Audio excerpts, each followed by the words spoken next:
We always preen and print, but that's fine. That's how we start. We look, we get a feel for it. We see what's going on. We go, all right. Right, exactly. Here it I is. dare anyone to stare at themselves on a laptop for an hour. Yeah, I dare. You won't like it. Kind of go like this or, Listen, okay, so here's what I'll start because we're going to get right into the stories. This is kind of our new version. We're back. We're doing things. We're on all video now. Oh, yeah. We're definitely going to do some fan questions at the end of these shows. And you can email your questions into flyonthewall@odyssey.com. And that can be a written question, a voiced text, or a video.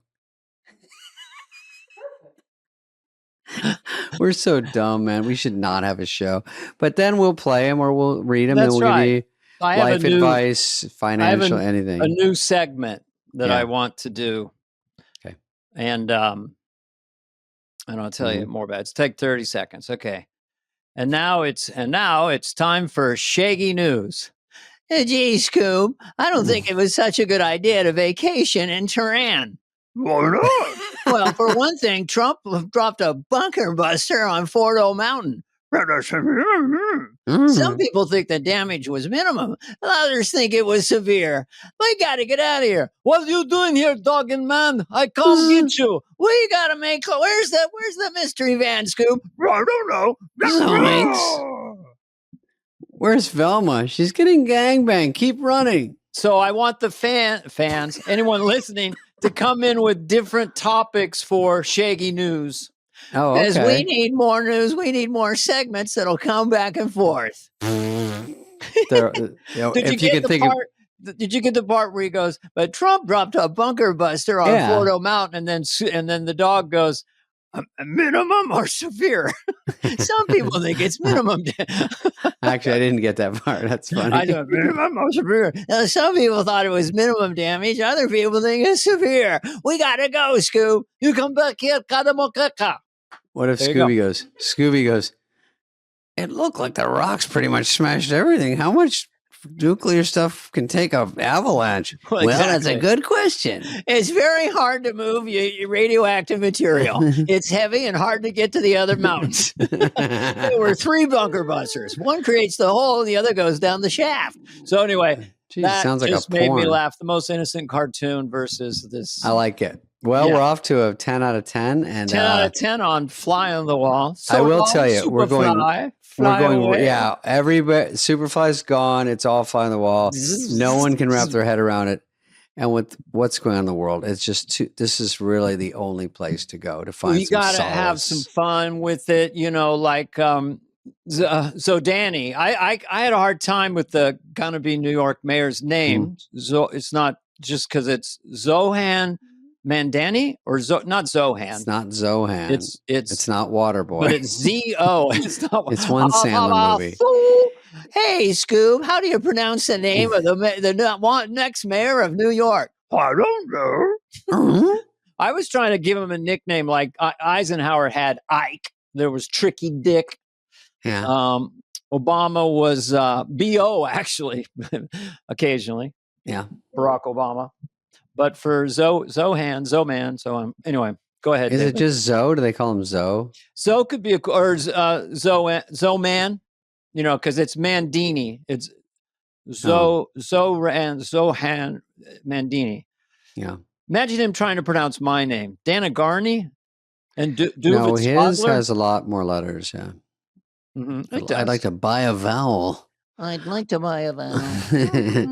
Oh, I will tell you quickly. We're going right into the news, but I didn't tell you that when I was eating on the road.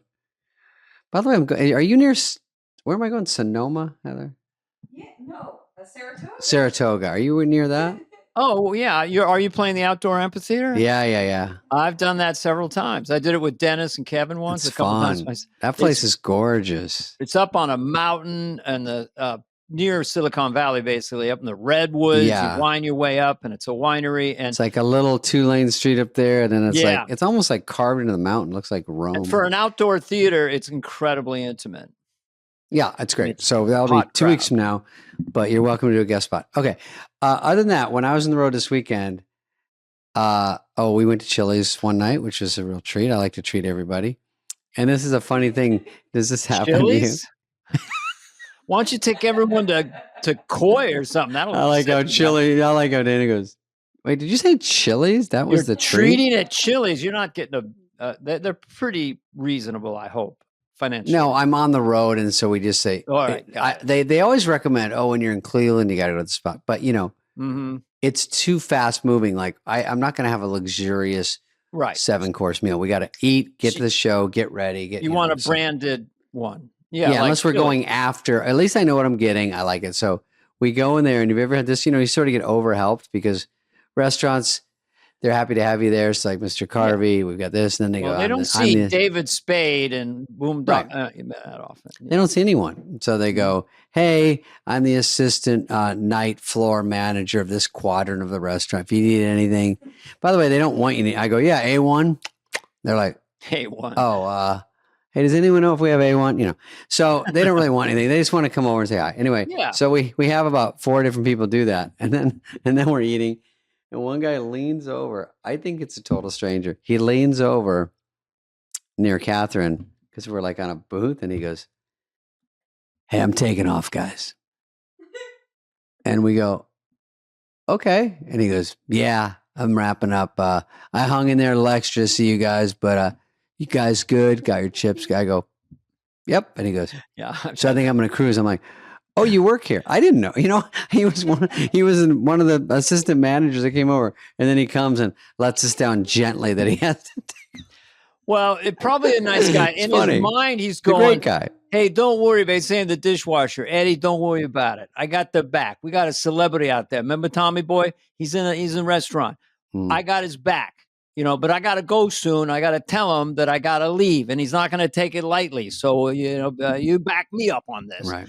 So he had a whole thing in his head, but sounds like a very nice guy. He's very nice, and it was very funny because it took us all a second to go, "Does that guy work here?" And they're like, "Yeah, he came up at the beginning. There's one of the 6 people that came up." We're like, "Oh," because people come say, "Hey, hi, hey, hi." Yeah. Anyway, I'm leaving now. Listen, I didn't know you're here, but now I'm taking off.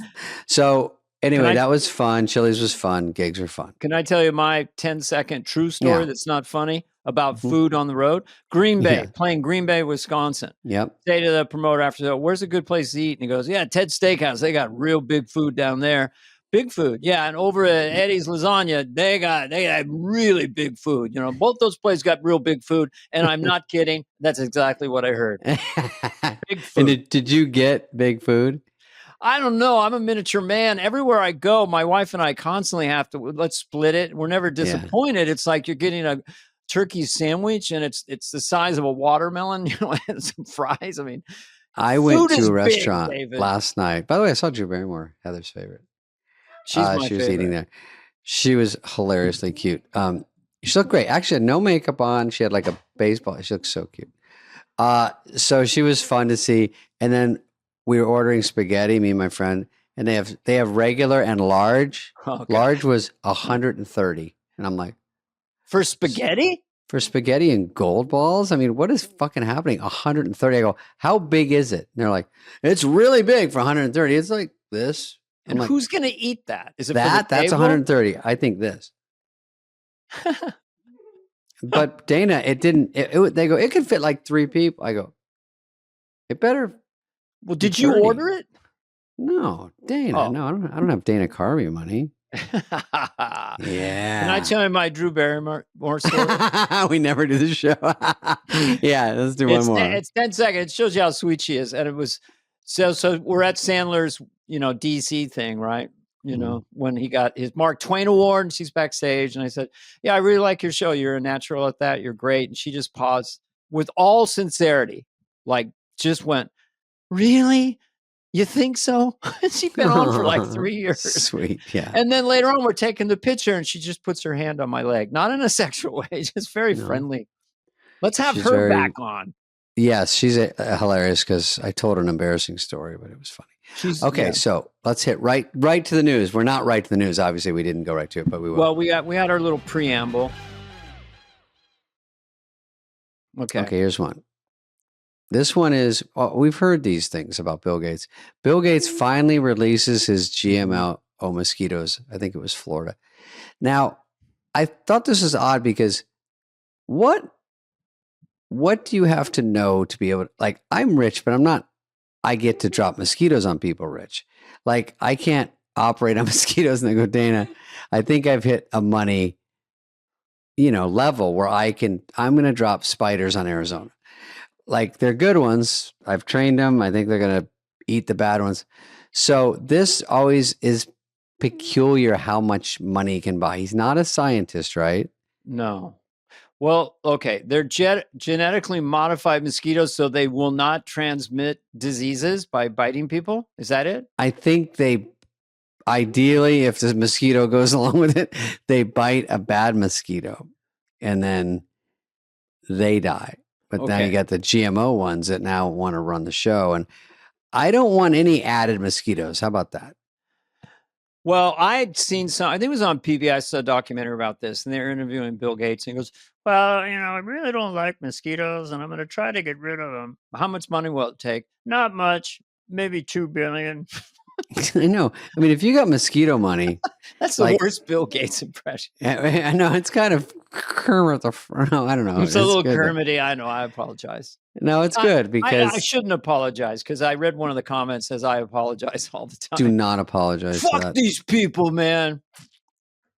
Yeah, the comments really, they're pretty nice, but right toward the end, for some reason, they start to go, hey, by the way, get fucked.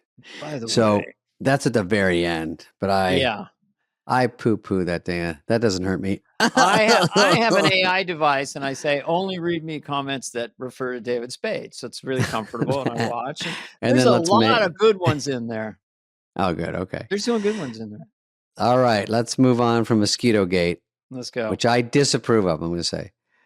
Oh, this one is Pacers staff. Pacers just were in the finals. They tell ESPN to stop filming an emotional TJ McConnell after the Game 7 loss. I thought of this during it when I was watching it. I'm like, hey, that's enough because this guy is really going to live with this forever because he did do well. You remember this kid. You watched these games. Unbelievable. I watched every single game. He's listed at 6. He's probably 5'10". Yeah. He's the speediest guy on the floor. His stats were off the charts. And even his mom is telling. So now they're out in a hallway. How much crying can you do, though, to be honest? How do we know he's But why are they crying? following him? Get lost. Stop, I'm breastfeeding. But watch, and the coach waves him off. But he had kind of a blunder in all the chaos. Did he come in for Halliburton or something?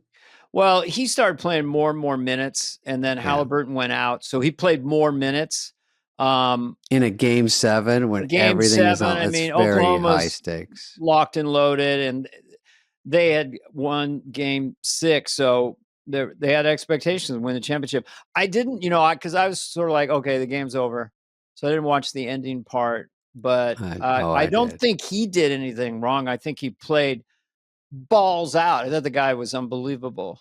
Off the bench, he scored more points, more rebounds, more assists than anyone coming off the bench in the history of the NBA Finals. Is that true? So he was crying from joy. No, because I know he got mobbed and he got caught up in a scrum under the basket and he lost the ball. And it was toward the end. And that one, I was like, oh. And then I think he went back and something else happened, like he got it stolen.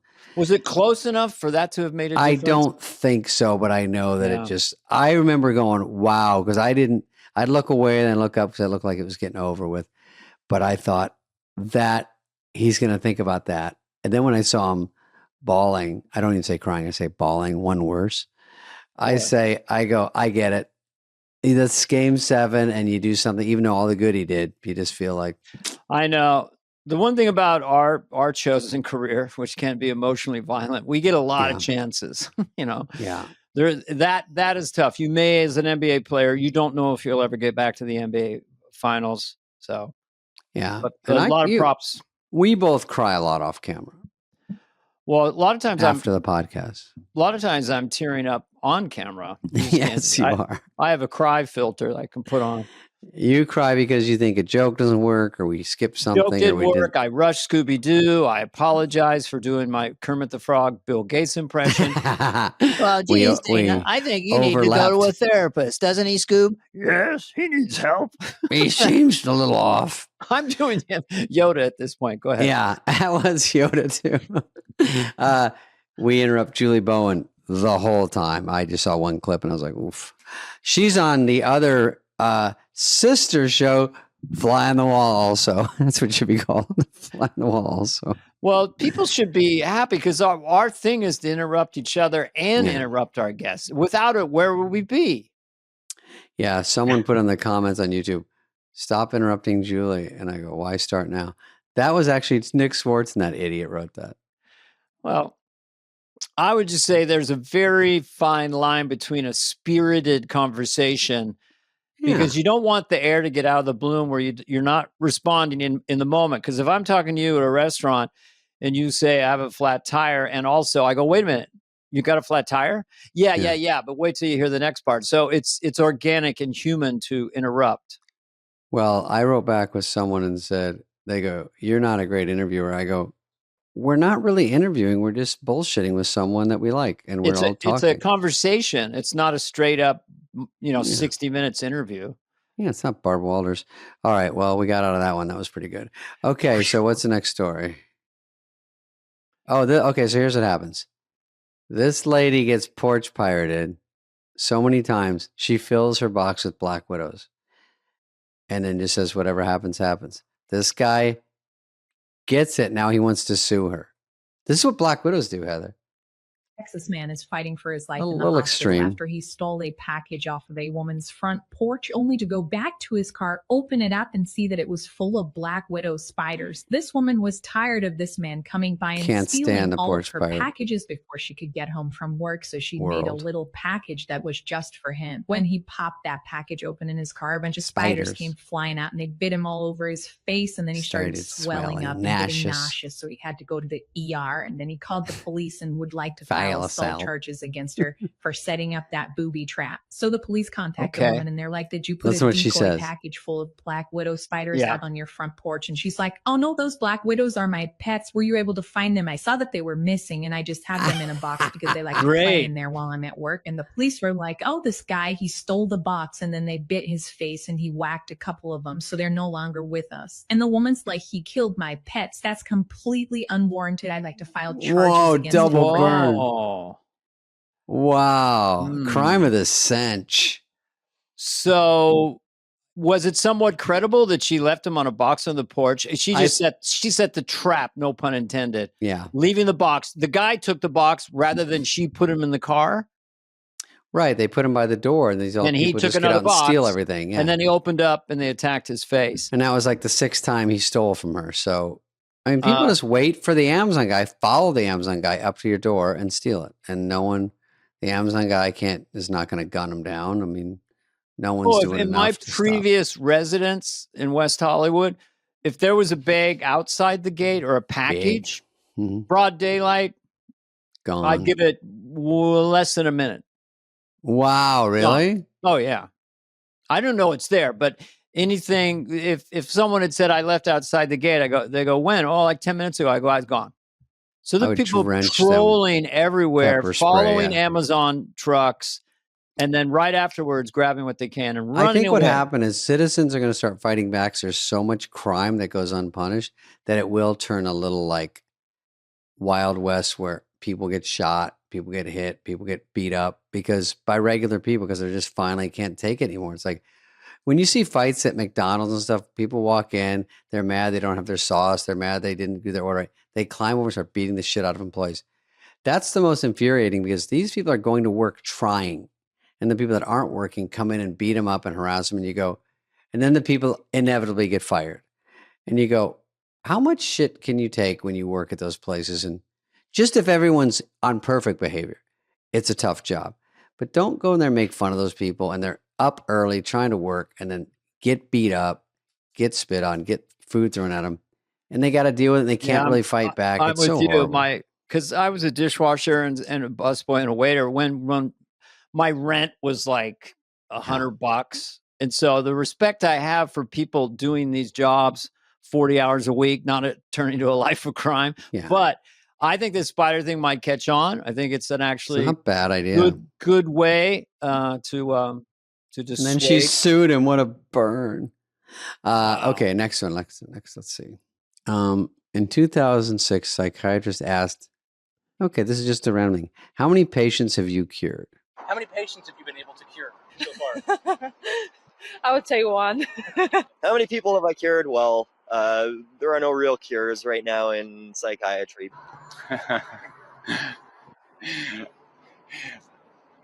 Yeah. Do you have any?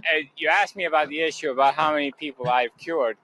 Yes, we do. I don't know that any of us are ever completely cured of anything. It's not a good ad for the psychiatrist business. As long as they're going $400 an hour, I'm okay with the shitty record. If you owe for it'll be $400. Still no cures. Still no. Well, there's a lot of maybe medicine, but yeah, I don't know if.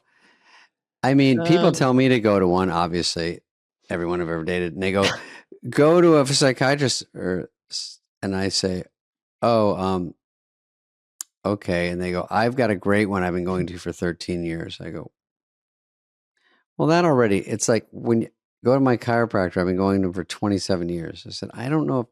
So no one's getting actually fixed. No one's getting fixed. I do think it's, cognitive behavioral therapy is at least not curing, but it's like, instead of doing this, do this. Mm-hmm. Instead of thinking this, think this. Should I tell this person to fuck off? Yes. And then you do it. So that's actionable, but sort of, my dad said this, my mom, I don't know. I don't know. You can change someone's brain. You know what? It's weird because I went to one and I was talking a lot, obviously, per my brand, but they just listened the whole time. And after the third time I go, where are the fixes? No, just talk. I'm like, are you even awake? Like, are we going to do a whole season of me talking? And at the very last episode, you tell me what you think, or how does it work? I thought there'd be more back and forth. And I think that's right. I think that's wrong. Why don't you think about it like this? And because I would say, I think I'm maybe out of line on this thinking. And they're like, and why do you think that? I'm like, well, I'm looking for you. I already think what I think.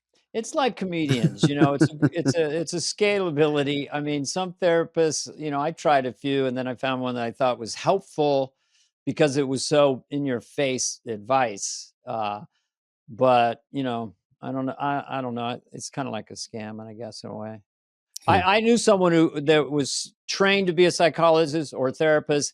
She said her first day of therapy, a guy came in and said, hey, man, I've been here for almost 45 minutes. I don't get a banger. If I don't get a banger the next 2 minutes, I ain't coming back. That's what he said on her very first patient. What does it mean? It means some kind of big Mount Rushmore sort of epiphanal thing to say, epiphany this is your problem. That's it. Yeah, so I need a banger, man. You're sitting here bullshitting me, charging me $400 an hour. I need a banger. Yeah, too many singles. Give me a fucking home run. That's what I think. Sometimes, when I'm in the wings and you're doing stand-up, I'll just turn to the crew and go, he needs a banger, man. That's what the audience says to each other. No, you kill all the time. They go, bring Dana back on. Okay, let's do one. Let's do more. Come on. Not one more. Oh, Dana, we haven't done any noises lately. I know. Why would AI do this? This sounds mean. AI creates obese Olympics. Well, AI just does as it's told, right? I know, but there's so many other things you can make AI. That's not fake, is it? Well, that's AI. Yeah. Had to bring that out. There's never been a more appropriate use of that sound. I mean, AI is cruel. AI is really not like a friend. Who was the person who thought of that? Hey, guess what? Shut up, Brian. Let's tell the AI to make an obese woman go backward of a high dive and have a building collapse. You're exactly right, because everyone says, I'm really good at AI, of Chat GPT of AI. And really they go, hey, put Joe Dirt doing fireworks as a baby. And then it looks funny and you go, all you did was say it. And then AI did all the work. They find the script. They find me. They make it. But they go, look what I made. I go, that's not really Michelangelo there. We probably taught this before. But the writing's on the wall. I think within 2 or 3 years, I could make Apocalypse Now by prompting an AI back and forth, and it'll look like helicopters and armies, and that's right around the corner. So I don't know what Hollywood's going to do with that. When you don't need to get thousands of people out on the thing, and you could say 1,000 people on horseback, going full speed across the desert, and then you'll see it, and it'll look just like a movie, perfectly real.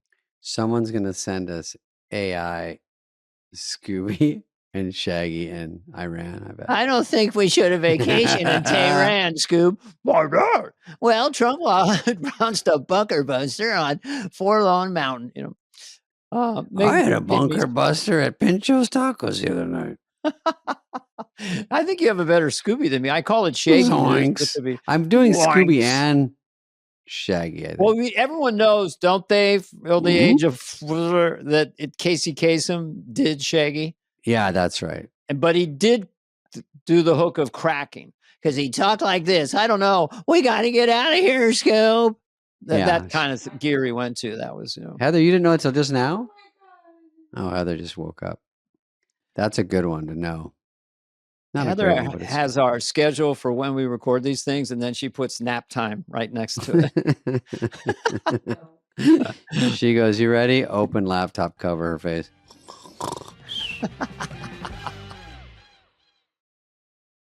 Okay, what's the next one?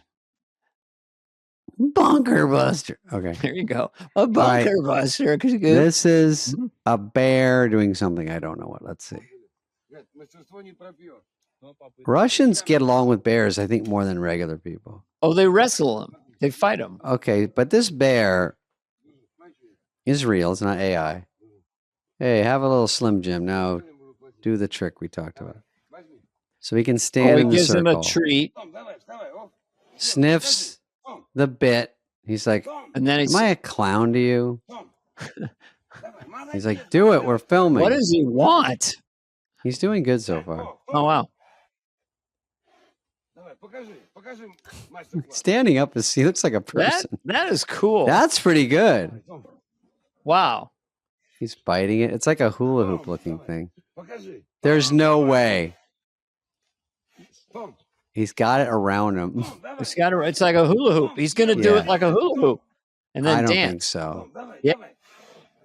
He's biting a hula hoop. There we go. Oh my God. It's the hula hoop around his neck. Heather's worried that the bear doesn't like. No, immediately wants to give him a treat. Otherwise, he'll kill him. I know Russian. He's saying, I will kill you if you don't do the goddamn hula hoop bit. Yeah. All right. Take a 5. You did great. Got it. If only humans are like that. They're acting crazy. Just give them a little treat. Come on, calm down.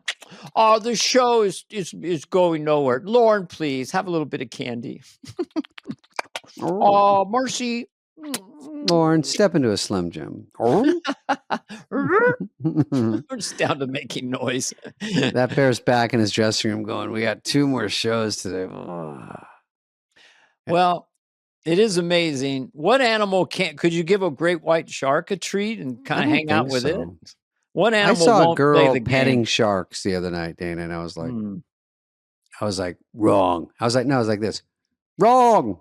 Issue number 4. Let's do McLaughlin next week. Everyone wants If you want, do they want? I'll do any of the oldies, man. Yeah. Issue number 1, David Spade's Spudler. Oh. More tone, teeny tiny tunes on TV. Yeah. That's a real one. Can we play some of our SNL greatest hits on this, or is it copyright? No. Even if we get a permission from Lauren? I don't know if I gave it. Marcy. Okay, next one. Let's see.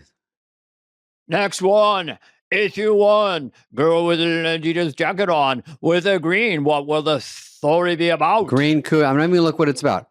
Act of restraint that will be remembered for centuries. I hope this is funny. Let's see. Okay, she's eating. Oh, eating in front of her dogs. Her dogs look at her spaghetti. They really want it.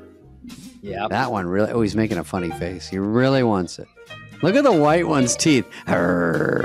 He's mad. But he's kind of tilted away as he growls. Because he's been taught not to eat it. But they're freaking they're out. just growling at the owner? I don't even know if I need this loud piano. If the dog was playing the piano, it would be a little better. Well, yeah, we can turn the volume off on this one. It's kind of funny. I mean, so she puts the food down and then she says, "Don't eat it." They start kind of turning away from each other and growling with their teeth because they're so fucking mad they can't eat it. They're like, "Where is this chicken? And why can't we eat it?" They don't understand. So, what was going to happen if they eat it? I mean, she just changes the bit. Yeah. Yeah. We bring out the two guys. The two guys come out of a closet door. Come on, Clem. Don't make me drop my trousers. Here's my buttocks. You want to try again? Nope, missed it. I don't feel your lacerations, Clem. Look out, funny boy. I injected myself with butt numb right before we started this here rodeo dance. Butt numb? Butt numb. I'm doing something you might have done. And I got wiener numb too. Oh, yeah. So whack away, cowboy. Try these buttocks. No, that was part of Brokeback Mountain. Remember when Jake Gyllenhaal, they had a kind of a fight? I didn't see that movie, Dana. You never saw Brokeback Mountain? Chance. It actually is a great movie, and there's a lot for you to learn by watching it. So check it out. I'll see the one with Margot Robbie and Sydney Sweeney. Scissor Mountain. It's funny how it quickly the culture moves. Like Margot Robbie and Sydney Sweeney, they're fairly recent, but they're like Raquel Welch or Elizabeth Taylor. Just I'm going back to the 60s. It's a good recognizable name, and Sydney Sweeney's a good showbiz name. Well, for at least 2 years of her being on the scene, because her name was Sydney Sweeney, I just assumed she was British. Because Sweeney Todd. It just sounds Sweeney Todd. Okay, I've got a good. I'm Sydney Sweeney. You know, I've got a good buster for you. Mm-hmm. We'll go to the phones that we don't have, but we'll go to the YouTube. Who's a bigger star right now, Sydney Sweeney or Zendaya?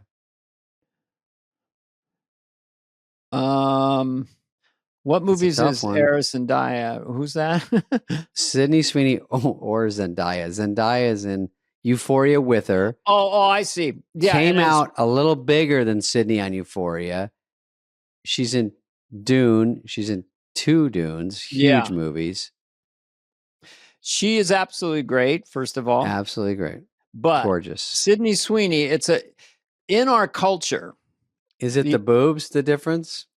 Her whole look and the boob. I mean, women like to look at women, not necessarily in a lesbian way, but they like. So her physicality is sort of the latest. They would call them pinup girls in tight sweaters. She does have that pinup girl 40s. So she has this playful, fun thing. They're completely different talents. Yeah. But if she was a British girl, she'd say, "Stop it, Mr. Henderson. Every time you're teaching me, you're looking at me boobies." if Sydney Sweeney was British. Quit looking at me knocky news. What's a good old, what is it, from 4 Weddings and a Funeral or something? Well, is that a British movie? Who was a sex symbol, male and female, in the 90s? I mean, Brad Pitt just started, or the 80s. Richard Gere was like a leading man. The women back there, Farrah Fawcett. Yeah. You know, it's just the culture moves. Right now, you're at the top of your game as an international comedian. But 20 years from now, who's going to be the next David Spade? Well, it's everyone's goal. But Sydney Sweeney and Zendaya are both huge stars. Both great. Considered gorgeous. Big careers. I don't know for sure. I cannot tell you. Well, I'll tell you one thing. Margot Robbie, I was on a plane, watched a movie that didn't do well. God, who did it? It was sort of set in the 1930s, 1920s. No, I remember that one. Do you remember that one? Yeah. God. Babylon. Babylon. I watched it, and the movie had some flaws, I thought, only that I think Brad's in it too. Yeah. But she is so spectacular in the movie. I think the movie came out so hot, and I think a lot of people were like, "What is going on?" I sort of went with it because I knew what they were trying to do. You know, that sort of Sodom and Gomorrah. But she's so amazing in that movie that I might put her up there. You might let her on the podcast. Time in Hollywood. Yeah. Let her on the podcast. You'll open the gates and let her on. I have in development a movie with Zendaya, Sydney, and Margot. Yeah. And it should be 9 to 5, and you're the bad boss. Oh, I could be Dabney Coleman. That would be I great. could get a short haircut, put a little mustache on, and be the office dick. Yeah. Heather, who would you pick? I always thought Zendaya was a bigger star, but I have to say in the last year, I don't know. You really that's a thinker. That's a real thinker. I think they have different they have a shared fan base Yep. and they have separate fan bases as well. Both pretty huge, though, I have to say. But I also saw Challengers, which she was good in, too. Well, the one thing you find out sometimes is like you don't. Sydney was in White Lotus, yeah. Doesn't some Selena Gomez? You're just going, oh, she's cool, she's great. With, Steve Martin or Martin Short, and she sings and everything. Oh, she has 1 billion Instagram followers. I mean, who has the bigger following on social media between Sydney, I'm going to guess or Margot? Zendaya. Let's see what the numbers are. We're running some numbers. Let's go to the tape. Let's go to the phones. Let's look at a clip. Let's go to the tape. There, Sydney, right there, with a low cut. What do you want to guess? I guess Zendaya has. I'm guessing Zendaya 25 million. Kind of a teen thing. Sydney, 25. Oh shit! Sydney has 25 million. This is Instagram. Is Zendaya higher or lower? 178 million.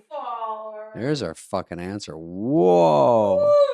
No one was ready for that. No. Well, I believe that Zendaya. I don't know what their ages are, but sort of trends toward teenage girls in a way.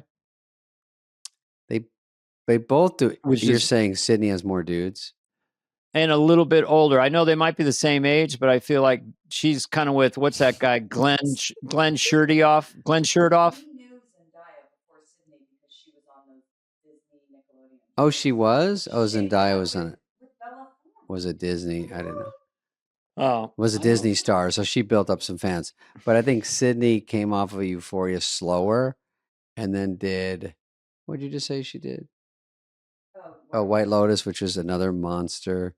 So she kind of gradually got up and then blew it wide open. But yeah, with Glenn Powell. Glenn Powell's the guy you're talking shirt off. Yeah, that guy's fit. I would hottie. never put a shirt on if I looked like him, ever. I wouldn't own a shirt. I wouldn't do an ad for shirts. I wouldn't even look at a shirt. If you wore a shirt, I'd try to take a swing at you. I'd barely wear pants. You'd have to talk me into it. All right, let's do another one, then we'll get out of here. Let's do another Hollywood one. Yeah, we're killing it. We got a lot of takes. Okay, this is what? Consumers. Okay, let's just see what this is. I don't even know what it is. Oh, is it a scene from Scarface? Is it a play? Oh, it's a play. A play. Yeah. You do coke and you kill people. That's wonderful, Tony. I got a fucking junkie for a wife. Okay, it's a school play. You son of a. Her one was so ballistic. You know, fucking little baby with your. The palm trees. Let it go, Mexico. Let you go on again. Well, look at that. I'm trying to. I mean, is this real? Why would the parents? This is a play. I like the cocaine is popcorn. I know, but why would they let them swear? But it's hysterical. Hello, it's you, mom. Look at you. That's you. Oh shit. Oh, I didn't know. I forgot about that part. That's pretty heavy. I don't know. There's a lot of shootings. Oh, that's the girl with the crazy hair. Oh, yeah. The sister. That's the. Oh, yeah. God, he had a whole weird thing for his sister. Look at the security cameras. That was. Wow. Oh, that's his gun. Oh, my gosh. Here goes. You want to fight me? You're the best. Want to play with? Say hello to my little friend. See that, you cockroaches? Cockroaches. Take that, you cockroaches. Oh God, they got a lot of extras in this. I'm gonna go to a time machine and have that be me in 4th grade. I want to see this play. Where's Michelle Pfeiffer? We had to do Dr. Doolittle. Look at it. Help him with his gun. Bring him in. Mm-hmm. You know, gun him down with a flamethrower or whatever he does. Oh no, this guy's gonna get him. Tony's still dying. He's gonna get he's dancing or something. He lasts a long time. They got to shoot him. Oh, he fell in the pool. Unreal. He walked up, because he could not miss that last shot. Because that was the closer But bit. seriously, So- what school I don't lets know, I the love kids go, what the fuck you want, man? Hey, look at me, man. Say hello. Say hello to my little friend, you motherfuckers. Pulls out a squirt gun. So someone's asking, was that in America? I don't know. Because I think it's hope it it's come not from Harper's Cuba. school. It come from Cuba. Look at you, man. Cuba. I'm a political prisoner. I want my fucking human rights, man. That was Brentwood School. I was just in.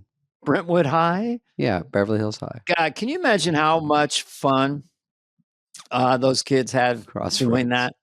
Swearing with fake guns and everything. Oh my God. And they like get free reign. You can say it because he's like, my character says it. Hey, how about some Pinocchio? And they're like, well, that's not in the script. Well, they're taking the script from the movie. I don't think Yeah. it was a play ever. It should be a Broadway play, and I know who's going to play Tony Montana, man. Oh. I like this clip because it lit up the Tony inside of you. That's what I do, man. Look, you like to get on a computer and do a show. You call that fly on the wall. You used to call that Superfly. Superfly, fly away like a little birdish, man. That little kid had to go like this. You want some fucking popcorn? You want some I know popcorn? he had a whole thing of popcorn. That was the cocaine. You want some popcorn? You don't take my popcorn. Don't take my popcorn, man. All right, let's end on that one. That's so funny. It's so cool. Yeah, that was great. All right, we did great. We did a thank great. everyone who sent the clips in. Yeah, everybody, thank you, and everyone, thanks to us especially, and thanks to Dana for being friends. And we'll see you next week. So now you can write in fly on the wall at odyssey.com. Questions, goofiness, or audible stuff we can answer. And then that's it. This is the first one we did that came on a Monday. Is that right? Is this on? Okay. All right, great. We did great. Okay, thanks everybody, and thanks for tuning in. We'll see you next time. Thanks for sharing. See you later, buddy. Thanks. Hey guys, if you're loving this podcast, which you are, be sure to click follow on your favorite podcast app. Give us a review, 5-star rating, and maybe even share an episode that you've loved with a friend. If you're watching this episode on YouTube, please subscribe. We're on video now. Fly on the Wall is presented by Odyssey and executive produced by Dana Carvey and David Spade, Heather Santoro and Greg Holtzman, Maddie Sprung-Kaiser, and Leah Reese-Dennis of Odyssey. Our senior producer is Greg Holtzman, and the show is produced and edited by Phil Sweettech. Booking by Cultivated Entertainment. Special thanks to Patrick Fogarty, Evan Cox, Maura Curran, Melissa Wester, Hillary Schuff, Eric Donnelly, Colin Gaynor, Sean Cherry, Kurt Courtney, and Lauren Vieira. Reach out with us any questions to be asked and answered on the show. You can email us at flyonthewall@odyssey.com. That's AUDACY.com.